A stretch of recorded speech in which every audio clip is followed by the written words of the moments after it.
এটা 50 ବର୍ଷ ତଳେ କାର୍ଯ୍ୟକ୍ରମ ଆରମ୍ଭ ହେଲାଣି ଏବଂ ଶିଶୁ ଶ୍ରମିକ ପ୍ରଥା ଉଚ୍ଛେଦ କରିବା ଆମର ଡିପାର୍ଟମେଣ୍ଟ ତରଫରୁ ମଧ୍ୟ କାର୍ଯ୍ୟକ୍ରମ ମାନେ ଗ୍ରହଣ କରାଯାଇଛି ଏବଂ ଆଗ ଭଳିଆ ଯେମିତି ଶିଶୁ ଶ୍ରମିକ ସବୁ କାର୍ଯ୍ୟରେ ନିୟୋଜିତ ହଉଥିଲେ ଏବେ ଆଉ ସେମିତି ନାହାନ୍ତି।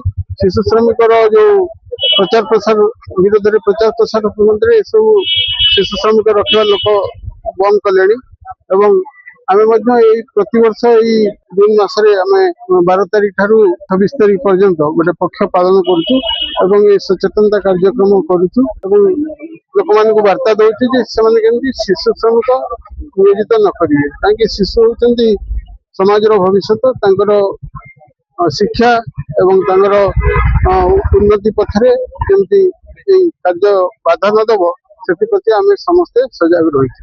ଆଜି ଆମେ ସମସ୍ତେ ଏଇଠାରେ ଭାଗ ନେଇଥିଲୁ ଆଉ ଏଇ ଯୋଉ ରାଲିଟା କରାହେଇଛି 14 ବର୍ଷରୁ କମ ଶିଶୁ ମାନଙ୍କ ଯୋଉ ଲୋକମାନେ ହୋଟେଲ ରଖୁଛନ୍ତି ଗ୍ୟାରେଜରେ ରଖୁଛନ୍ତି ଏଇମାନେ ତାଙ୍କର ଭବିଷ୍ୟତ କିଛି ଗଢି ପାରୁନାହାନ୍ତି ତାହେଲେ ଏମାନେ ଯଦି ତାଙ୍କ ପାଠ ପଢିବା ସମୟରେ ପାଠ ନ ପଢି ଏମାନେ ଯଦି କାମ କରିବେ ହୋଟେଲରେ ରହି ଗ୍ୟାରେଜରେ ରହି କାମ ଯଦି କରିବେ ତାଙ୍କର ଭବିଷ୍ୟତ ଖରାପ ହେଇଯିବ। ତେଣୁ ପାଇଁ ଭାଇ ଭଉଣୀ ମାନଙ୍କୁ ସେମାନଙ୍କୁ ଅନୁରୋଧ କରୁଛୁ ଯେ ସମସ୍ତେ ମିଳିମିଶି ଆମେ ପାଠ ପଢେଇବା ଆଉ ଓଡିଶାକୁ ଆମେ ବିକଶିତ କରିବା ଆଉ ଯେଉଁମାନେ ଏଇ ଆମ କାମରେ ଲଗେଇବେ ତାକୁ ଦଣ୍ଡ ବିଧାନ କରାଯିବ। ବିଶ୍ୱ ଯୁବ କେନ୍ଦ୍ରର ସହାୟକ କର୍ମଚାରୀ ସ୍ମିତା ପଟ୍ଟନାୟକ।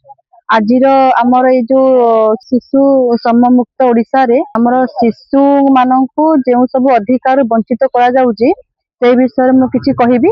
ଆଉ ଆମର ଆଜି ଅଭିଯାନଟା କରାହେଇଛି ଶିଶୁ ମାନଙ୍କ ଯୋଉ ସମୟରେ ବଢିବା ଖେଳିବା ହସିବା ବୟସ ବୁଲିବା ସମୟ ଶିଶୁମାନଙ୍କୁ ଶିକ୍ଷା ଦେବା ସମୟ ସେ ସମୟରେ ଶିଶୁମାନେ ପାଠ ନ ପଢି ସରକାର ଯୋଜନା କରୁଛନ୍ତି ବିଭିନ୍ନ ପ୍ରକାର ଯୋଜନା করে ଶିଶୁମାନଙ୍କୁ ପାଠ ପଢିବା ଲାଗି ଆଗକୁ ବଢିବା ଲାଗି ଯୋଜନା କଲା ବେଳକୁ ସେଇଠି ଶିଶୁମାନଙ୍କୁ ବିଭିନ୍ନ ପ୍ରକାରର କାମରେ ନିୟୋଜିତ କରାଯାଉଛି। କାମରେ ମାନେ ଶିଶୁମାନଙ୍କୁ ପାଠ ନ ପଢେଇକି ସେମାନେ ମୂଲିଆ କାମରେ ଲଗାଯାଉଛି ସେମାନଙ୍କୁ ଇଟା ବୋହିବା ବାଲି ବୋହିବା ଘର ବନେଇବା ଏସବୁ କାମରେ ନିୟୋଜିତ କରାଯାଉଛି। ତେଣୁକରି ଏସବୁ ବହୁତ ଗୁଡିଏ ଜିନିଷ ହେବା ଦ୍ୱାରା ଶିଶୁମାନଙ୍କ ଭବିଷ୍ୟତ ନଷ୍ଟ ହେଉଛି ଏବଂ ଆଜିର ଶିଶୁ କାଲିର ନାଗରିକ। ଯଦି ଶିଶୁମାନଙ୍କୁ ପାଠରୁ ବଞ୍ଚିତ କରାଇ ଏଭଳି ଛୋଟ କାମରେ ନିୟୋଜିତ କରାଯିବ ତାହେଲେ ଆଜିର ଶିଶୁ କାଲିର ନାଗରିକ କଣ ହେବ ଏବଂ ସରକାରଙ୍କର ଯୋଉ ସବୁ ମାନେ ଆମର ଯୋଜନା ଅଛି ସେଇଥିରେ ତାଙ୍କୁ ଅନ୍ତର୍ଭୁକ୍ତ କରାଯାଉ ଆଉ ସେମାନଙ୍କର ଉଜ୍ଜଳ ଭବିଷ୍ୟତ ପାଇଁ କାମନା କରାଯାଉ।